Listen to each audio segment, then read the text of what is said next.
Alpha Baïlegay est le coordonnateur de Vision Socialiste cellule des cadres du PS et candidat déclaré à la commune de Mermoz-Sacré-Cœur, fief de Barthélémy Diaz.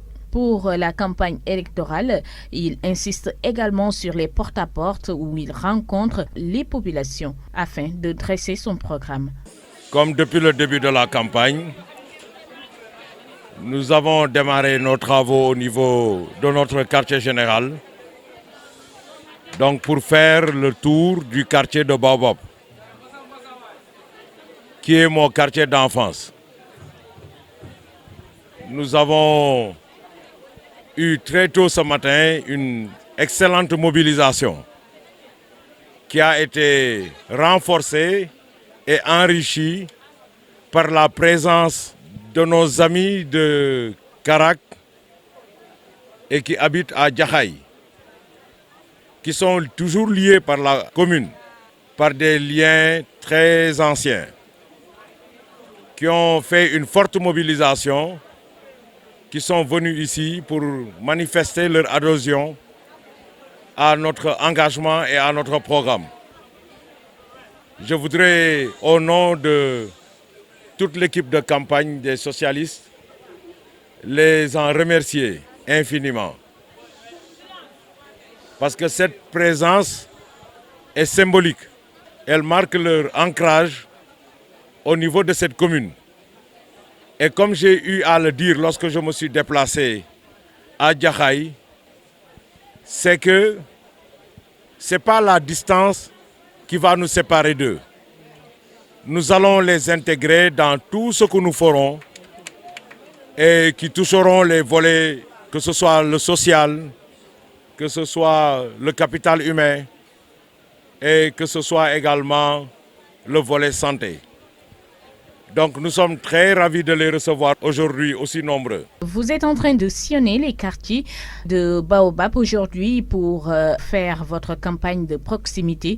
Est-ce que vous pouvez revenir sur l'état d'esprit des populations qui vous ont reçu d'ailleurs chez eux? Le prétexte de la procession, c'est toujours de rentrer dans les maisons et d'échanger avec les populations sur notre offre programmatique, qui est une offre dont le soubassement reste nos valeurs socialistes.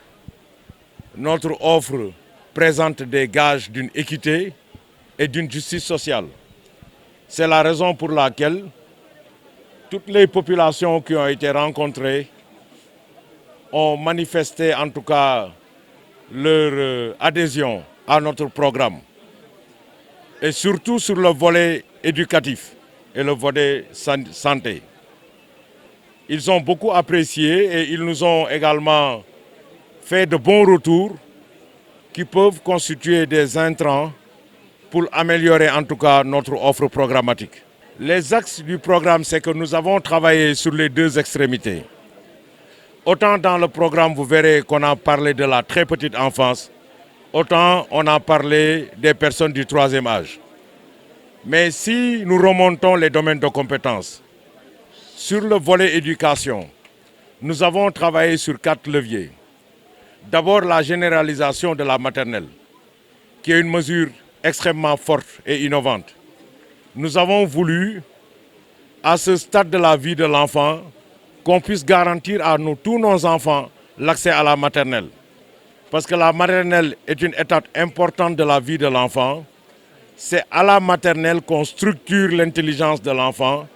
C'est à la maternelle également qu'on lui inculque les notions de discipline collective. C'est la raison pour laquelle nous avons voulu marquer le fait que dès le départ, dans la vie active, que tous les enfants soient sur le même pied d'égalité. Donc nous allons dégager 2 à 3% du budget pour garantir l'accès à la maternelle à tous les enfants. Ensuite, il y a une offre très intéressante pour corriger la déperdition scolaire. Vous savez que nos quartiers se remplissent maintenant de jeunes qui n'ont pas d'occupation. Et pour ces jeunes-là, qui constituent la déperdition, nous avons décidé d'orienter les bourses vers ces jeunes. Et nous avons créé le concept de ce qu'on appelle les bourses métiers.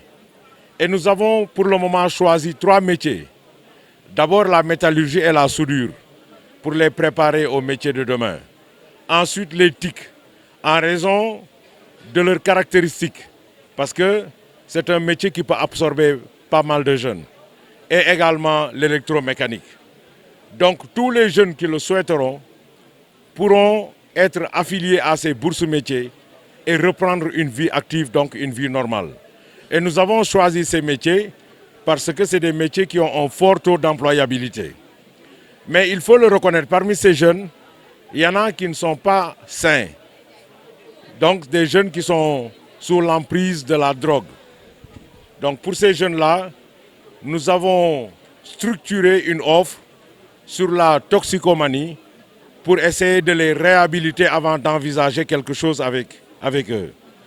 Cette mesure aussi, elle est très populaire et très appréciée auprès de la population. Sur le volet éducatif toujours, le troisième point portera sur l'excellence. Nous avons décidé de construire une école ici dans la commune, une école d'excellence qui sera équipée d'outils pédagogiques les plus pertinents, d'une bibliothèque également de dernière génération qui sera ouverte de l'extérieur et qui va abriter et héberger, d'abord qui sera un réceptacle pour nos jeunes qu'on va envoyer à la maternelle et qui sera un réceptacle également pour nos jeunes talents qui vont pouvoir s'y épanouir d'un point de vue scolaire.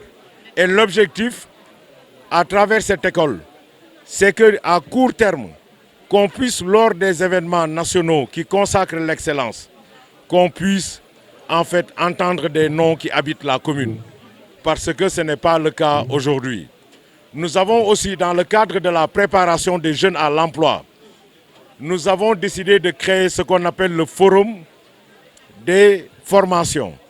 Chaque année, nous allons recenser les meilleures expertises de la commune, les assureurs, les ingénieurs, tous corps confondus, les médecins, les banquiers, les commandants de bord, pilotes. Ce que nous voulons, c'est que les jeunes de troisième puissent échanger avec ces professionnels pour leur demander des informations sur leur activité, sur ce qu'ils font au bureau tous les jours. Et ce qui est attendu de cet exercice, c'est qu'une fois que le jeune, à partir de la seconde, il aura rencontré aussi bien le médecin que l'architecte, en fonction de sa personnalité, il saura à peu près sur quelle activité s'orienter. Cet exercice aussi devra permettre aux jeunes qui viennent avec des ambitions de mesurer la quantité d'efforts qu'il leur faut pour accéder à leurs ambitions. Et également, y trouver des modèles. Parce que parmi ces gens qui vont participer à ces séances-là, certainement les jeunes trouveront des modèles à suivre. Donc cet exercice nous épargnera de ce qui se passe aujourd'hui, où au moment où je vous parle, nous avons des jeunes qui ont eu le bac l'année dernière et qui ne savent pas quoi faire. Donc nous allons anticiper sur leurs orientations pour les inciter à partir vers des filières qui les intéressent, où ils pourront s'épanouir convenablement. Vous êtes candidat à la mairie de Mermoz-Sacré-Cœur, mais également vous êtes financier. Quels sont les mécanismes de financement dont vous comptez vous appuyer pour vraiment mener à bien votre programme? L'on sait tous que le budget des maires n'est pas tout à fait colossal. Est-ce que vous avez d'autres mécanismes sur lesquels vous allez vous appuyer pour pouvoir vraiment dérouler votre programme une fois que vous serez élu maire de Mermoz-Sacré-Cœur? Toutes les offres que nous avons structurées ont été mesurées financièrement. Nous savons les offres qui ont une forte implication budgétaire, ce qui a été mentionné d'ailleurs dans le programme. Mais nous pensons que c'est soutenable par le budget actuel. Nous pensons même dégager une marge de 20% pour une marge de sécurité. Donc nous sommes confiants que notre programme est un bon programme, mais c'est un programme aussi qui se réalisera dans le temps. Donc c'est la raison pour laquelle nous n'aurons pas d'impasse budgétaire sur les 3 premières années. Et nous pensons également que, compte tenu de la croissance qui est attendue au niveau national, notamment l'année prochaine où on devra atteindre ou se rapprocher d'une croissance à 2 chiffres, nous attendons une croissance de notre budget de l'ordre de 30%. Les mécanismes pour y accéder ont été déjà définis dans notre plan d'investissement et dans notre plan de financement. Donc, nous sommes sereins, nous sommes prudents quant à notre offre, mais nous sommes aussi très optimistes par rapport à là où nous voulons aller. Nous avons observé ces derniers jours des scènes de violence entre vos partisans et ceux de Zator Mbaye. Est-ce que vous pouvez également y revenir? Nous l'avons dit depuis le début, nous sommes contre la violence, d'ailleurs sous toutes ses formes d'ailleurs. Donc je pense que ce qui s'est passé l'autre jour, c'est que à Mermoz, des sympathisants, des partisans ont été attaqués et les images sont là pour le démontrer. J'ai clairement indiqué que nous n'accepterons plus cette situation et que les gens n'ont qu'à prendre leurs responsabilités. Je pense que nous allons à des élections qui sont importantes. Chaque candidat est censé avoir un programme à présenter aux populations. Il faut qu'on reste dans le périmètre de ça, que chacun puisse accéder aux populations, présenter ses programmes et ce qui exclut toute forme de violence. Donc je pense que ces 15 jours, on doit pouvoir se tolérer pendant ces 15 jours-là. En tout cas, nous réitérons notre appel. Et quel conseil donnez-vous à ces derniers? En tout cas, à la paix et à la tranquillité, parce que c'est ce qu'il nous faut. Et nous ne sommes pas des partisans de la violence.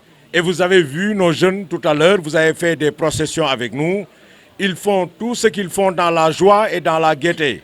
Et tout à l'heure même, ils nous ont également reçus dans la joie également et dans la gaieté. Et nous le souhaitons pour tous les autres candidats.